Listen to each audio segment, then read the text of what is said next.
Hallelujah, जोरदार तालियां खुदा के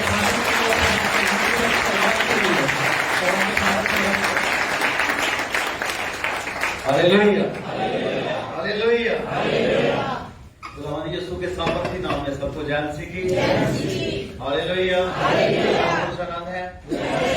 आइए खुदा के कलाम में जाएंगे। वक्त जो है काफी आगे जा रहा है। निकालेंगे खुदावंद के पवित्र कलाम में से मुकद्दस बाइबल को खोलेंगे हम। पहला पत्रस उसका 2 अध्याय उसका 9 वचन पढ़े।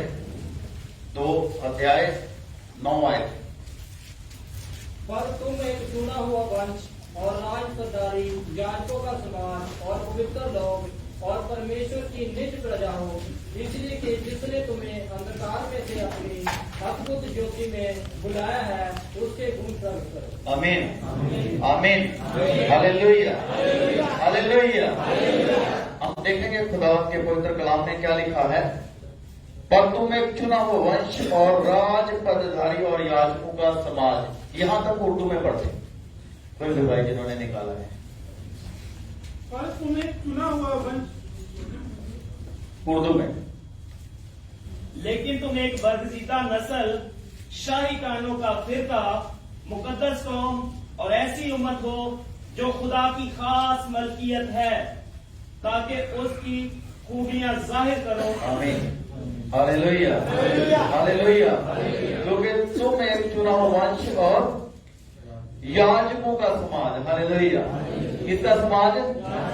याजकों का समाज। ये किसके लिए कहा गया है? आज जो हम विश्वासी हैं, आज जो हम मसीह में हैं, आज जिन्होंने तौबा की है, जिन्होंने खुदावंद यीशु मसीह के सामर्थी नाम में, बाप बेटा पुत्र आत्मा के नाम में बपतिस्मा लिया हुआ है, जो मसीह में है और मसीह में चलते हैं। Hallelujah, hallelujah. उनको क्या नाम दिया गया है? तुम एक याजकों का समाज हो। मतलब क्या कि तुम एक याजक हो। हालेलुया। हर एक मेंबर कलीसिया के अंदर, हर एक मेंबर क्या है? एक याजक है। क्या है? एक याजक है। आज हम सेवकाई के बारे में सीखेंगे। थोड़ा वचन लंबा है लेकिन टाइम निकल गया। मैं कोशिश करूंगा कि मैं इसे पूरा करूं, लेकिन इसके 3 हिस्से हैं। हम आज एक हिस्सा देखेंगे, नेक्स्ट संडे एक हिस्सा, उसके आगे एक हिस्सा, लेकिन एक हिस्सा भी लंबा है। कोशिश करेंगे कि हम इसको पूरा कर सके। Hallelujah, hallelujah. कितने जन समझते हैं कि हमें सेवा करनी चाहिए? जो समझते हैं कि हमें मसीह की क्या करनी चाहिए? सेवकाई करना चाहिए। और सेवकाई के लिए हम सीखेंगे कि सेवकाई जो है उसे हमें कैसे निभाना है, कैसे हमने करना है। खुदा का कलाम जो है वो हमें क्या बयान करता है, जो सेवकाई है वो कैसे करना है। Hallelujah, hallelujah. तो खुदा का पवित्र कलाम बयान करता है कि हम एक क्या है? याजक हैं। याजक का काम क्या था? जो याजक होते थे उनका काम क्या था? याजक क्या करता है? याजक अपने लिए दुआ करता है, अपने घराने के लिए दुआ करता है, और कलीसिया में जो लोग चढ़ावा लेकर आते हैं उनके लिए दुआ करता और उनके लिए बलिदान चढ़ाता। ये याजकों का काम था। मतलब क्या कि लोगों की बात को खुदा के पास लेके जाना, किसी दूसरे के लिए उसने क्या करना? माफी मांगना। सही है। और अपने लिए भी माफी मांगना, अपने लिए भी कुर्बानी देना और दूसरों के लिए भी कुर्बानी देना, ये याजकों का काम था। और एक याजक होने के लिए जब वो मिलाप वाले तंबू के पास जाता था, जहां पर खुदा के साथ उसने बातचीत करनी होती थी, जहां पर उसने कुर्बानी देनी होती थी, उसके लिए उसको क्या करना जरूरी था? उसको लहू के बलिदान के साथ खुद शुद्ध होना, और जिसके लिए वो बात कर रहा है उसके लिए लहू के बलिदान के साथ उसको भी शुद्ध करना बहुत ज्यादा जरूरी था। Hallelujah, hallelujah. दूसरी बात उसको क्या करनी पड़ती थी कि पानी के साथ उसको नहाना बहुत ज्यादा जरूरी था। नहाने के द्वारा उसको अपने शरीर को अच्छे तरीके से शुद्ध करना जरूरी होता था। सही है। और उसको अभिषेक लेना बहुत ज्यादा जरूरी होता था। जो आराधना में जाए, खुदा की आराधना करे और अभिषेकित हो। हालेलुया। 3 दिन तक याजक 3 दिन पहले से ही अपने आप को पवित्र रखते थे।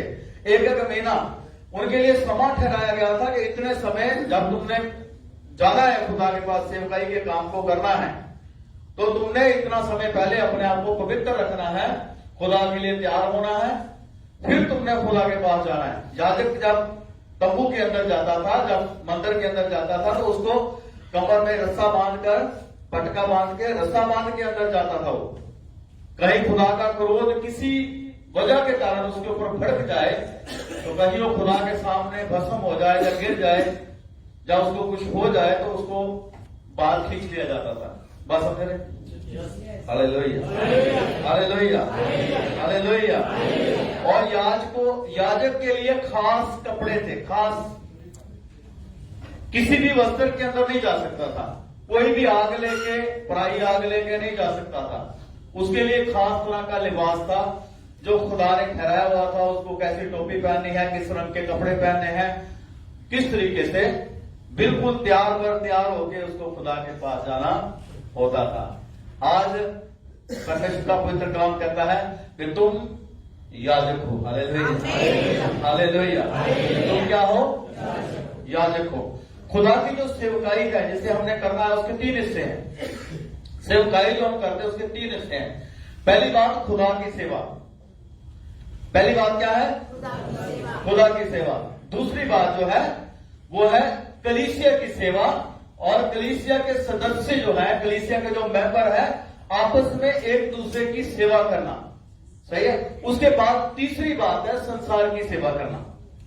मैंने पहले भी वचन बोला, आज थोड़ा डिटेल में जाएंगे, आज थोड़ा गहरा जाएंगे। Hallelujah, hallelujah. पहली बात कौन सी से किसकी सेवा करना है? परमेश्वर की सेवा। पहली बात किसकी सेवा? पहले हम संसार की सेवा नहीं कर सकते, पहले संसार की सेवा नहीं कर सकते। बहुत सारे लोग पहले संसार की सेवा करना चाहते हैं, नहीं, पहले हमें किसकी सेवा करना है? परमेश्वर की सेवा करना है। दूसरी कलीसिया की सेवा, कलीसिया के सदस्यों की आप एक दूसरे के साथ क्या करना? सेवा करना है। वो अगले संडे देखेंगे। तीसरी बात किसकी सेवा? संसार की सेवा। हालेलुया, इतना हमने समझ रहे हैं। आज हम देखेंगे परमेश्वर की सेवा। परमेश्वर की सेवा करने के लिए खुदा ने अपने लिए याजकों को चुना, और याजकों का एक समाज, आपको पता है यरीहो में कितने याजक थे? 12,000। कितने याजक थे? 12,000 याजक। फिर भी लोग अंधे बैठे हुए थे। फिर भी यरीहो के अंदर बहुत सारे अंधे थे। जब खुदावंद यीशु मसीह यरीहो के अंदर जा रहे थे, प्रवेश नहीं किया था, तो अंधा मिला। यरीहो के अंदर गया तो अंधा मिला, यरीहो से बाहर निकला तो वहां पर भी उनको अंधा मिला। हम सोचते हैं कि जो 4 अंधे हैं वो एक बात नहीं है, अंधे बहुत थे। सही है। अगर यीशु मसीह के पैरों पर तेल उड़ेला गया, जो आतर उड़ेला गया, तो वो 3 बार हुआ, 1 बार नहीं हुआ। लेकिन केवल मरियम का जिक्र आता है, नहीं, 3 बार ऐसा हुआ। Hallelujah, hallelujah. तो हम देखते हैं कि खुदा ने हमें क्या ठहराया? याजक ठहराया है। Hallelujah, hallelujah. प्रकाशित वाक्य मकाशवा उसका 5:10 में लिखा है कि तुम परमेश्वर के लिए याजक चुने गए हो। तुम परमेश्वर के लिए याजक चुने गए हो। तो परमेश्वर की सेवा करना क्या है? परमेश्वर की सेवा करने के अंदर हम क्या करते हैं? प्रार्थना करना, परमेश्वर की स्तुति करना, परमेश्वर का धन्यवाद करना, वचन को पढ़ना, वचन को फॉलो करना। परमेश्वर की धन्यवाद, स्तुति और परमेश्वर की महिमा जो हम करते हैं, ये सारा हिस्सा आराधना में आता है। हालेलुया। अगर हम इसको इकट्ठा करें तो क्या हो जाता है? परमेश्वर की आराधना करना। Hallelujah, hallelujah. और जो आराधक है, जिसको हम कह देते हैं कि परमेश्वर का भक्त, परमेश्वर का भक्त, पंजाबी से कहते हैं भगत। सही है। हम कहते हैं कि आराधक, जो आराधक है, आराधना कैसे करना है? पहली बात समर्पित जीवन के साथ। हालेलुया। समर्पित जीवन मतलब कि अपने आप को परमेश्वर को सौंप देना। जब हम बपतिस्मा लेते हैं तो इसका मतलब क्या है कि हमने अपने आप को परमेश्वर को क्या कर दिया है? सौंप दिया है। अब हमारे जीवन के अंदर उसकी मर्जी है, हमारी मर्जी नहीं है। पहले हमने अपनी मर्जी की, लेकिन अब उसकी मर्जी है हमारे जीवन के अंदर, खुदा की मर्जी है। Hallelujah, hallelujah. तो आराधना जो करना है वो क्या है? आराधना कैसे करना है? हमने परमेश्वर की जो सेवा करनी है वो आराधक ढूंढता है अपने लिए। क्या ढूंढता है? आराधक। पहले आराधना, फिर सेवा कलीसिया की, और उसके बाद सेवा संसार की। हालेलुया। अगर सफल होना है, अगर हम चाहते हैं कि हमारी सेवा सफल हो, तो हमें क्या करना है? पहले परमेश्वर की सेवा करना। Hallelujah, hallelujah. अगर हम बाइबल नहीं पढ़ते तो हमें चाहिए कि हम परमेश्वर का वचन पढ़ें, हम परमेश्वर के वचन को जानें। अगर हम दुआ नहीं करते तो हमको चाहिए कि हम दुआ करें। पिछले दिनों मैंने दुआ के लिए वचन बोला था कि हमें दुआ करनी चाहिए। सब, मुझे पता है कि बहुत सारे लोग दुआ में बड़े हैं। जितने बड़े हैं उनकी गवाही है, हाथ खड़े कर दें, सिर्फ हाथ खड़े कर दें। जो प्रार्थना में बड़े, स्पेशली खुदा का धन्यवाद। Hallelujah, hallelujah. तो हमने प्रार्थना करना है, हमने वचन पढ़ना है, हमने परमेश्वर की आराधना करना है। एक भक्त का काम क्या है? अपने खुदा की आराधना करना। उसका काम क्या है? अपने खुदा की महिमा करना। चाहे मैं यहां पर खड़ा हूं, चाहे कोई भाई साज बजा रहे हैं, चाहे कोई गा रहे हैं, चाहे आप सुनकर साथ दे रहे हैं, ताल से ताल मिला रहे हैं परमेश्वर के लिए, चाहे आप गेट पर खड़े सेवा कर रहे हैं, हम सब, परमेश्वर का वचन कहता है तुम सब परमेश्वर के लिए याजक हो और तुम आराधक हो परमेश्वर के। Hallelujah, hallelujah. और आराधना समर्पित जीवन से करना है कि मेरा जीवन मसीह यीशु का है, जिसने अपने लहू का दाम देकर मुझे मोल ले लिया है। जब सामरी औरत जो थी, जब खुदाबंद यीशु मसीह वहां पर गए तो खुदा का वचन क्या कहता है कि वो पानी भरने के लिए आई थी। खुदावंद यीशु मसीह उसके साथ बातचीत करने लगे। धीरे धीरे वो कहती है कि यीशु मसीह यहूदी है। उसने जान लिया कि यीशु मसीह यहूदी है, पहरावे से जान लिया, बातचीत से जान लिया, उसको पता चला कि यीशु मसीह यहूदी है। फिर वो क्या कहती है? मुझे लगता है कि आप भविष्यवक्ता हैं, क्योंकि खुदावंद यीशु मसीह ने उसके जीवन का सारा हाल उसको कहकर बता दिया। अब वो बड़ी ही चुस्ती के साथ पूछती है, जो मन में सवाल है, जो मन के अंदर उसके विचार है। वो कहती है, प्रभु जी मुझे लगता है कि आप भविष्यवक्ता हैं, और जल्दी से बताएं कि कौन से पर्वत के ऊपर प्रार्थना करनी चाहिए, कौन से पर्वत के ऊपर दुआ करनी चाहिए, गजीम पर्वत के ऊपर या फिर जो यरूशलेम है वहां पर, कहां पर, कौन से पर्वत के ऊपर हमें दुआ करनी चाहिए? और खुदावंद यीशु मसीह का जो जवाब था उसको हम पढ़ेंगे। यूहन्ना के इंजील 4 अध्याय उसका 23 और 24 वचन में खुदावंद यीशु मसीह ने क्या कहा? 22 से पढ़ दें। तुम जिसे नहीं जानते उसकी आराधना करते हो, और हम जिसे जानते हैं उसकी आराधना करते हैं, क्योंकि उद्धार यहूदियों में से है। परंतु वह समय आता है, वरन आतो भी है, जिससे सच्चे भक्त पिता की आराधना आत्मा और सच्चाई से करेंगे, क्योंकि पिता अपने लिए ऐसे ही रातों को ढूंढता है। Hallelujah, hallelujah, hallelujah. खुदा का वचन क्या कहता है? किसकी तलाश है खुदावंद यीशु मसीह को? किसकी तलाश है खुदा को? आराधकों को। हालेलुया। किसकी तलाश है? आराधकों की। किसकी तलाश है? भक्तों की तलाश है। वो कहता है कि खुदावंद यीशु मसीह ने कहा, परंतु समय आता है, वरना अब है, कि जिसमें सच्चे भक्त, सच्चे आराधक खुदा की आराधना आत्मा और सच्चाई से करेंगे। Hallelujah, hallelujah. इस बात पर हमने गौर करना है, आत्मा और सच्चाई से। ये बात क्या है? आत्मा के साथ और सच्चाई के साथ। कितना समझ रहे हैं कि नहीं? हालेलुया। आत्मा और सच्चाई, ये दो हिस्से हैं हमारी प्रार्थना के अंदर। दो हिस्से हैं। आत्मा परमेश्वर का हिस्सा है कि परमेश्वर के आत्मा के साथ। हालेलुया। वचन में लिखा है, आत्मा हमारे लिए हौके भर भर के क्या करता है? आहें भर भर के क्या करता है? दुआ करता है। हम नहीं जानते कि हमने कैसे दुआ करना है, लेकिन आत्मा खुद हमारे लिए क्या करता है? दुआ करता है। परमेश्वर का वचन कहता है, पहला हिस्सा जो है, आत्मा का जो हिस्सा है वो परमेश्वर का है हमारे लिए, क्योंकि परमेश्वर का आत्मा हमारे आत्मा से क्या करता है? बात करता है। Hallelujah, hallelujah. परमेश्वर का आत्मा हमारे आत्मा से बात करता है, इसलिए आत्मा से और सच्चाई से। ये सच्चाई का हिस्सा जो है किसका है? हमारा है।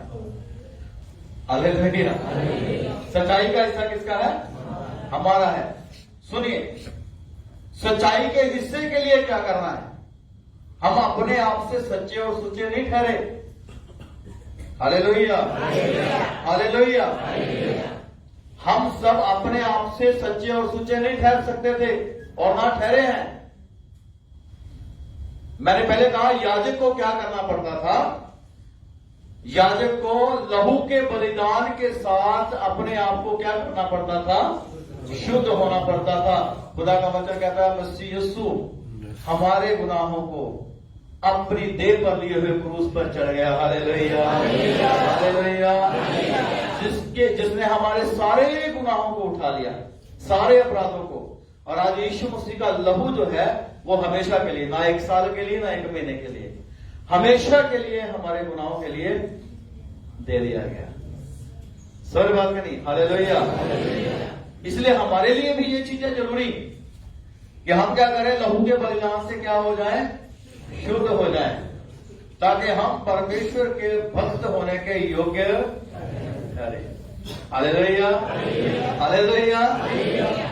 बात समझ रहे? आत्मा से और सच्चाई से। सच्चाई का हिस्सा हमारे लिए है। जब हम और परमेश्वर का आत्मा जब मिलते हैं तब काम होता है। हालेलुया। तब गवाहियां बनती हैं, तब परमेश्वर का काम होता है, तब बंधन टूटते हैं, तब परमेश्वर का आत्मा हमें होकर काम करता है। जब हम पश्चाताप के साथ परमेश्वर के सामने आते हैं, जब हम घुटनों के बल परमेश्वर के सामने आते हैं। आज हमारे काम नहीं हो पाते, क्यों? क्योंकि हम परमेश्वर की आराधना नहीं करते, ना हम वचन पढ़ते, ना हम प्रार्थना करते, ना वचन पढ़ते, ना प्रार्थना करते, ना परमेश्वर की आराधना करते। और अगर करते तो आत्मा से नहीं करते। आप 6 घंटे भी अगर बैठे हैं, 8 घंटे भी बैठे हैं, लेकिन अगर आप आत्मा में होकर नहीं बैठे और कोई व्यक्ति अगर आत्मा में होकर आधा घंटा भी बैठा है तो उससे ज्यादा काम होगा। हालेलुया। बात समझ रहे कि नहीं? Hallelujah, hallelujah. इसलिए 2 हिस्से हैं, हमेशा याद रखें।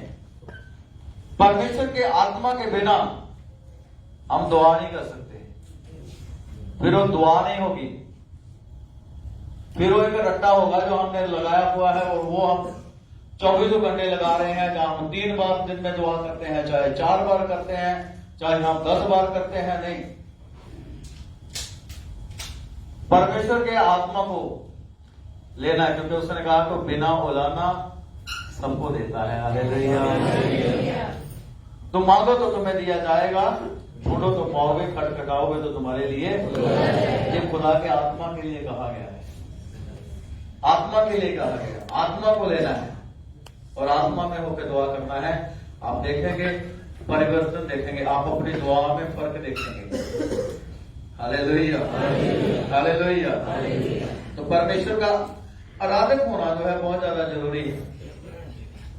आराधना नहीं तो बरकत नहीं है, परमेश्वर की आराधना नहीं है तो आशीष नहीं है।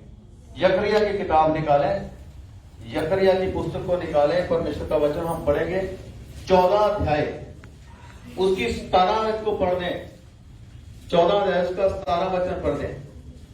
सुन रहे, बहुत ज्यादा जरूरी है वचन आपको सुनना। और हाँ जी, और पृथ्वी के कुलों में से, पृथ्वी के कुलों में से जो लोग यरूशलेम में राजा अर्थात सेनाओं के यहोवा को दंडवत करने के लिए ना जाएंगे, उनके यहाँ वर्षा न होगी। यदि हालेलुया, हालेलुया। देखो खुदा का कलाम क्या कहता है, अगर किसी ने उर्दू में निकाला तो पढ़ सकते हैं।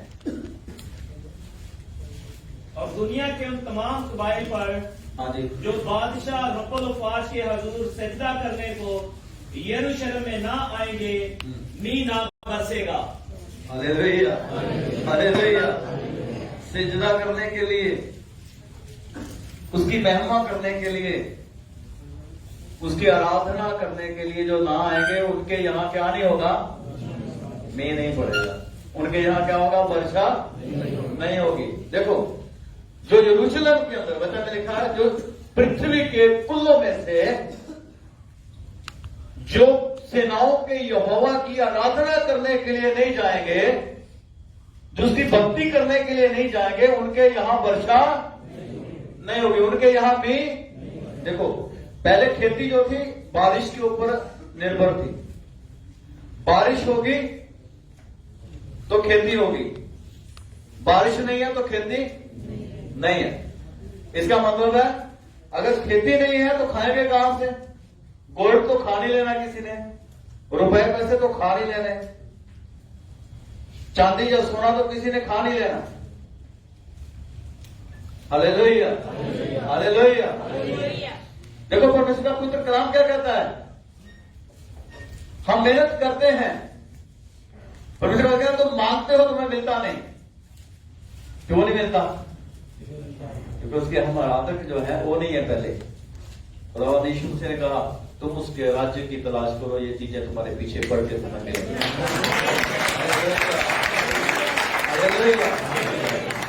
पहले उसकी तलाश करो, पहले उसकी महिमा करो। मतलब क्या है?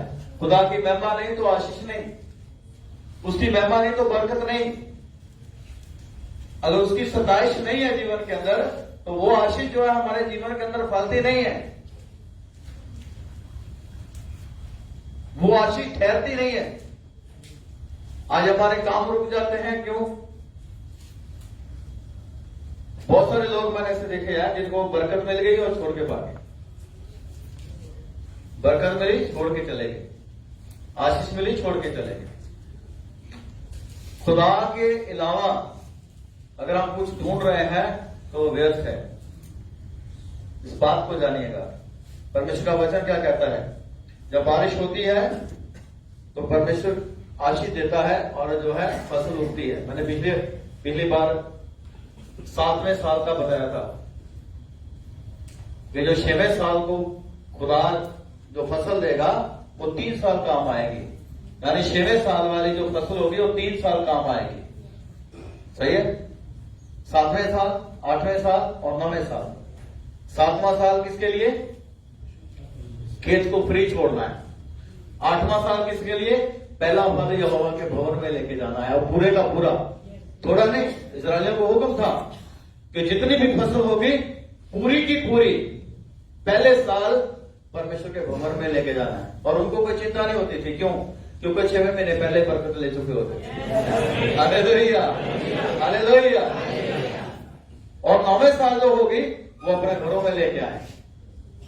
परमेश्वर महान है। 5 साल तो वही जमीन जो है, 5 साल में आपको पता जमीन का जोर लग जाता है। और खुदा स्टार्टिंग में नहीं दे रहा, वो लास्ट जो 6वां साल है उसके अंदर बरकत दे रहा है। Hallelujah, hallelujah. 6वें साल जो फसल होगी बहुतायत से होगी, 3 साल काम में आएगी। इसी तरह से परमेश्वर के ऊपर जो भरोसा करते हैं, जो परमेश्वर के आराधक हैं, उन्हें कभी भी किसी वक्त की घटी नहीं होती। खुदा का वचन कहता है शेर बच्चों को तो घटी हो सकती है, यहोवा के तालबों को किसी भी चीज की कमी। राज्य के पुत्रों को मैंने कभी भी टुकड़े मांगते हुए कभी नहीं देखा है कि वो टुकड़े मांगे, क्योंकि वो यहोवा के आराधक हैं, वो यहोवा की आराधना करते हैं।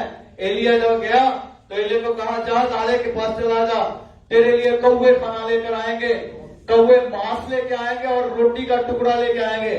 कौवा हो तो मांस छोड़ दे, हो सकता है रोटी छोड़ दे, लेकिन मांस कभी नहीं छोड़ेगा। लेकिन कौवे को आज्ञा दी कि परमेश्वर के भक्त के लिए क्या लेके जाना है? खाना लेके जाना है। आपको पता होगा कि कौवे छीन के ले जाते हैं। मैं छोटा था, मेरे साथ 2 बार ऐसा हुआ। सही है? काट के भी चले जाते हैं, ऐसा मार के भी चले जाते हैं और रोटी भी छीन के ले जाते हैं। लेकिन खुदा ने आज्ञा क्या दी? मेरे भक्त के लिए रोटी और मांस भी लेके जाना है। Hallelujah, hallelujah. वहां से खुदा ने उसको कहा अब चल विधवा के घर के अंदर चला जा, विधवा के घर के अंदर चला जा। मैंने उसको आज्ञा दी है, वो तेरा खाने का प्रबंध करेगी, राजा के घर के अंदर ना जाना। हालेलुया। परमेश्वर के भक्त को किसी बात की कमी नहीं। हो सकता है वो सोचे कि मैं गया और अभी गया तो अभी गया, नहीं। परमेश्वर हमेशा साथ रहता है। Hallelujah, hallelujah. इसलिए पहले हमने खुदा की महिमा करनी है, खुदा की आराधना करनी है, खुदा के आराधक बनना है, खुदा के आराधक बनना है। आराधना है तो आशीष है। Hallelujah, hallelujah. खुदा की महिमा है तो बरकत है, खुदा का वचन है तो बरकत है। खुदा का वचन जब हम मानते हैं तो बरकत पाते हैं, खुदा का वचन मानते हैं तो आशीषित होते हैं। आप गवाहियों को सुन लो जिन्होंने खुदा की सेवा की है। खुदा ने अपने भवन के अंदर उपदेशकों को रखा, प्रेरकों को रखा, खुदा ने अपने भवन के अंदर भविष्यवाणी करने वालों को रखा है, खुदा ने अपने भवन के अंदर गैर जुबान बोलने वालों को, उसका अर्थ करने वालों को रखा है। खुदा ने अपने भवन के अंदर परोपकारियों को भी रखा है। परोपकारियों की सेवा समझते हैं? हालेलुया। जिन्होंने देना, परमेश्वर के काम के लिए देना, जो परमेश्वर के काम के लिए देते हैं और कभी भी परवाह नहीं करते हैं। मैंने बड़ी बड़ी गवाहियां सुनी है। खुदा के खादम, ऐसे खुदा के खादम हैं जिन्होंने अपना सब कुछ भी दे दिया। उड़ीसा के अंदर मिशनरी को भेजते थे, यानी खादम को भेजते थे, वहां के लोग मार पीट के भगा देते थे। और एक खादम की ड्यूटी लग गई, उसके पास भी बहुत कुछ था, घर था, जमीन थी, जायदाद थी, सब कुछ था। जब खादम की ड्यूटी लगी उसने सब कुछ बेच दिया, सब कुछ बेच के बंदगियां करा दी, गरीबों को बांट दिया इधर उधर। सिर्फ वहां तक राम से जगह जाने के लिए क्या रखा उसने? किराया रखा। अपने पास क्या रखा? सिर्फ किराया रखा वहां तक पहुंचने के लिए। बीवी के साथ, बच्चों के साथ ट्रेन में बैठा और वहां पर राम से इस जगह पर पहुंच गया और किराया खत्म। एक चादर ओढ़ ली, टेंट लगा दिया, अपना नाम लिख दिया, फलाना पास्टर। एक दिन, 2 दिन वहां पर खुदा की महिमा करनी शुरू की, खुदा की। एक कोई आना शुरू हुआ बीमार, धीरे धीरे पता चला कि पास्टर दुआएं करता है और लोग ठीक होते हैं, लोग आशीषित होते हैं, लोग बरकत पाते हैं। वहां पर टेंट में से निकाल के खुदा अपने दास को घर में ले गया। खुदा ने वहां पर रामसेस के अंदर अपने सेवक को जगह दी, जमीन दी, जायदाद दी, घर दिया, जो वहां पर मिल गया था उससे बढ़कर दिया। दूसरी बात जो मैं करने वाला हूं, खुदा के भक्तों को किसी बात की कमी नहीं होती, और जो खुदा के भक्तों के साथ जुड़ जाते हैं वो भी आशीषित होते हैं। बात सुनिए, हालेलुया। आपको पता है कि वहां पर एक बार बहुत बड़ा तूफान आया था, समंदर की लहरें बाहर निकली थी और उड़ीसा जो था पूरा तहस नहस हो गया था। खुदा के खादम की कलीसिया के जो लोग थे उनको सुपने होने शुरू हो गए, सुपने आने शुरू हुए। और सुपने कब आने शुरू हुए कि समुद्र जो है उसमें से बहुत बड़ी बड़ी लहरें उठ रही हैं, सुनामी आई है और बहुत ज्यादा एरिया जो है तबाह हो गया है। एक को सुपना आया, पासी को बता रहा, दूसरों को आया, पासी को बता रहा है, तीसरों को आया, पासी को बता रहा है। तो पासी ने कहा दुआएं करो, रोजे रख के दुआएं करनी शुरू कर दी। जब वो लहरें उठी तो वो जो नगर था वो खत्म हो जाना चाहिए था, लेकिन खत्म नहीं हुआ। पानी ने अपना रुख बदल लिया और आज तक वैज्ञानिक जो हैरान है, आज तक लोग हैरान है कैसे बन गया, क्योंकि वहां पर खुदा का भक्त और उसकी भक्ति करने वाले लोग मौजूद हैं। लिखा है जल की चाहे कितनी बड़ी बाढ़ भी उठेगी तो भी अपने भक्त के पास ना पहुंचेगी। हालेलुया। कोई भी मुसीबत, कोई भी परेशानी, कोई भी तकलीफ, कोई भी शैतान का बार होगा वो खुदा के भक्त के ऊपर नहीं चलेगा, क्योंकि खुदा का आत्मा, खुदा के दूत हमेशा अपने भक्तों की रखवाली करेगा। हालेलुया। इसलिए पहले क्या करना है? परमेश्वर की क्या करना है? आराधना करना है। हमने परमेश्वर की आराधना, और परमेश्वर ने हमें ऑलरेडी तैयार किया है।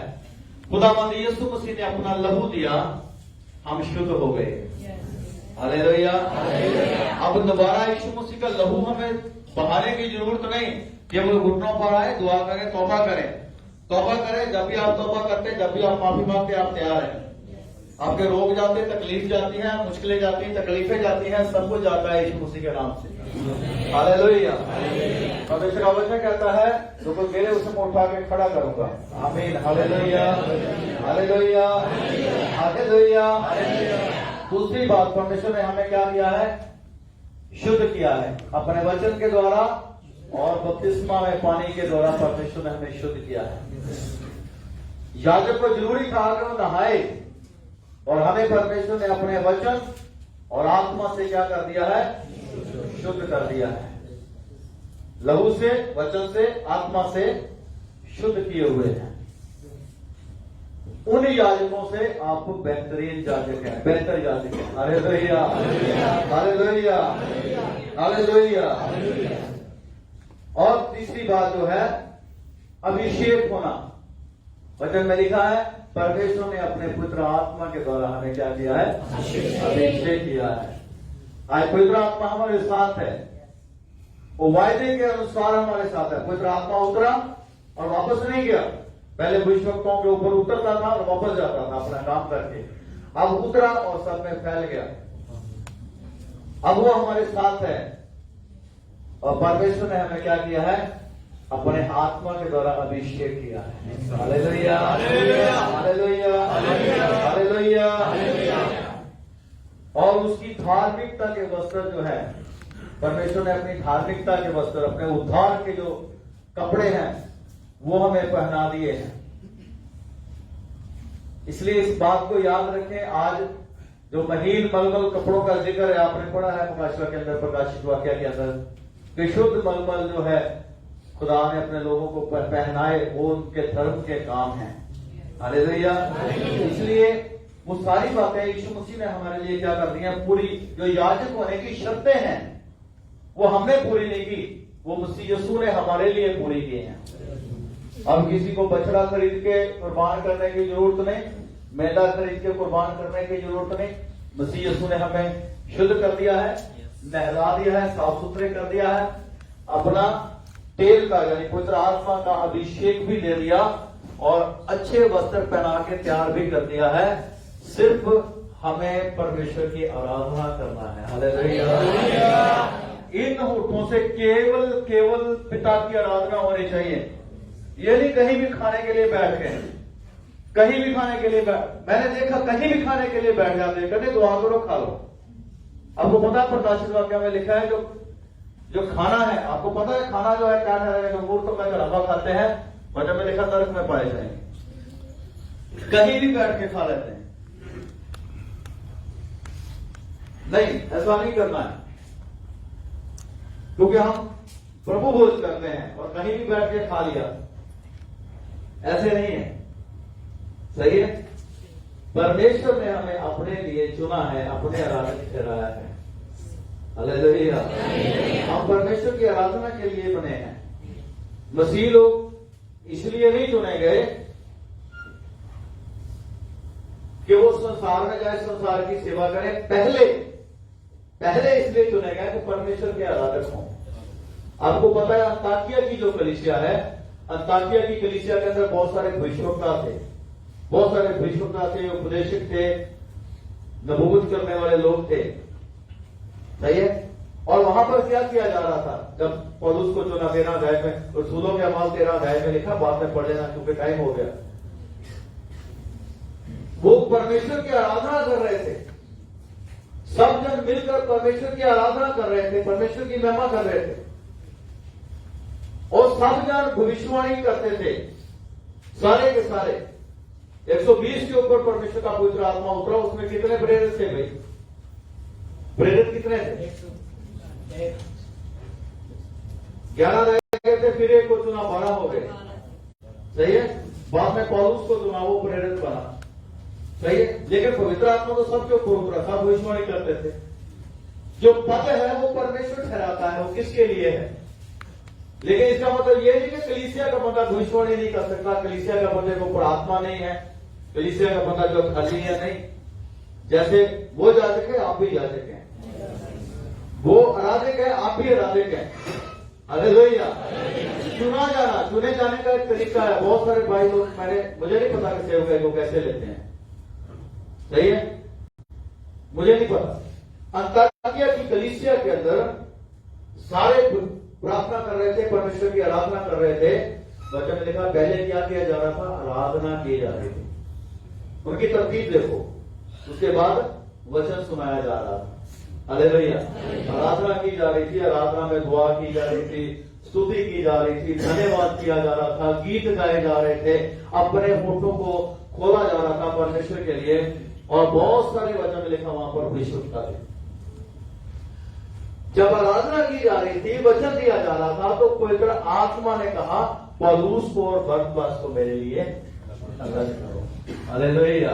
जब हम आराधना करते हैं, जब परमेश्वर की महिमा करते हैं, तो पवित्र आत्मा का काम है कि किसको उसने ठहराना है, किसको ठहराना है, किसको उसने अपने काम के लिए ठहराना है। ये नहीं कि मैंने यहां बपतिस्मा ले लिया, वहां से चढ़ाई पाई थी, यहां पर बपतिस्मा ले लिया, वहां पर जाके मैंने किसी से भी कहा भी मेरे लिए सर्टिफिकेट बना दो, ठीक है, और बाद में मैं चल पड़ा भाई। और परमेश्वर की आराधना कुछ भी नहीं, जीवन के अंदर महिमा कुछ नहीं, त्याग नहीं है, जीवन के अंदर त्याग नहीं है तो सेवा नहीं कर सकते। मैंने अभी बताया कि खुदा के खादम ने सब कुछ बेच दिया, सब कुछ दे दिया, और जब वहां पर गया तो कितना बड़ा रिवाइवल था, कितनी बड़ी बरकत थी कि पूरे का पूरा नगर जो वहां पर नहीं भी दुआ कर रहे थे, वो भी उन्हीं के वसीला से बचा लिए गए। Hallelujah, hallelujah.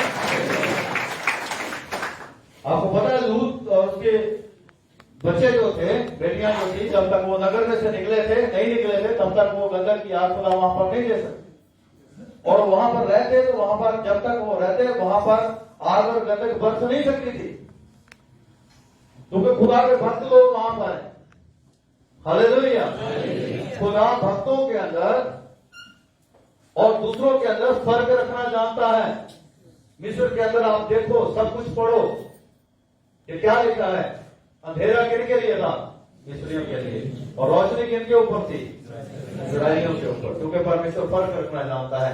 जब आप खुदा के आराधक हैं, परमेश्वर आपके अंदर फर्क रखेगा और आपको चमकाएगा और ठहराएगा, और आप नजर आएंगे, आप ऐसे नहीं कर सकते। Hallelujah, hallelujah. आप छुपे हुए नहीं रह सकते, प्रभु का वचन कहता है आप छुपे हुए नहीं रह सकते, आप चमकेंगे। Hallelujah, hallelujah.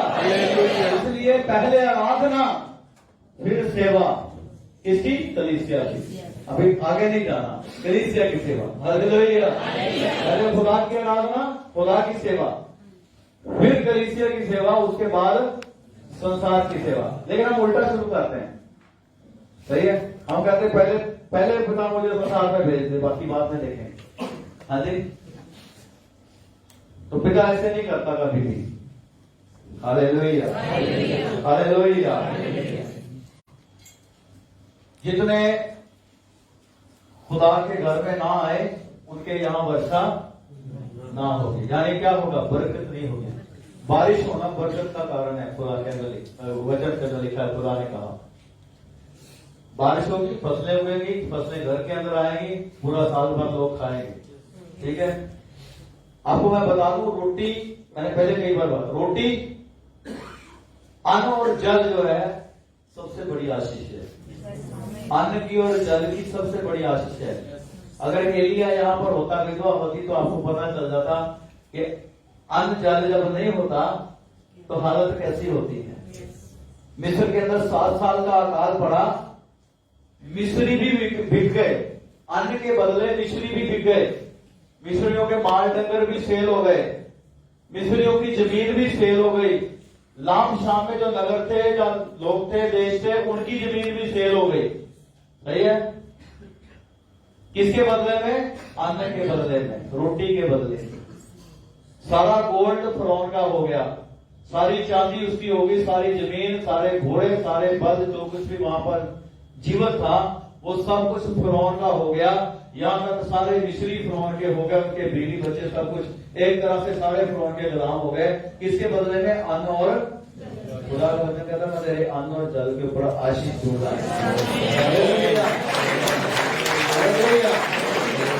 मतलब क्या है, अन्न जल का मतलब तेरे बिजनेस के ऊपर आशीष दूंगा, तेरे मैं काम के ऊपर आशीष दूंगा, मैं तेरे हाथ के काम के ऊपर आशीष दूंगा। Hallelujah, hallelujah. यूसुफ खुदा का भक्ता जहां जहां जाता था, बरकत उसके साथ साथ जाती थी। आमीन, हालेलुया। इसलिए खुदा के भक्त होना पहले ज्यादा जरूरी है। फिर आप कलीसिया की सेवा करोगे, तब तक कलीसिया की सेवा भी नहीं कर सकते। अगली बार बताऊंगा मैं, आज नहीं। कलीसिया में क्या होता है? हालेलुया। आज वचन का टाइम हो चुका है। सब आशीषित है, क्योंकि आप अगर इस बात को अपने जीवन में ले लोगे, मैं आपसे कहता हूं, आप खुदा की महिमा करनी शुरू करो, खुदा की आराधना करनी शुरू करो, खुदा के आराधक हो जाओ। खुदा को जो ऊंचा उठाते हैं, खुदा के नाम को, खुदा उनको नीचे कभी नहीं रहने देता। खुदा उनके नाम को भी ऊंचा उठाता है। उसने कहा तेरे नाम के आसमान में चमकेंगे, चमकेंगे,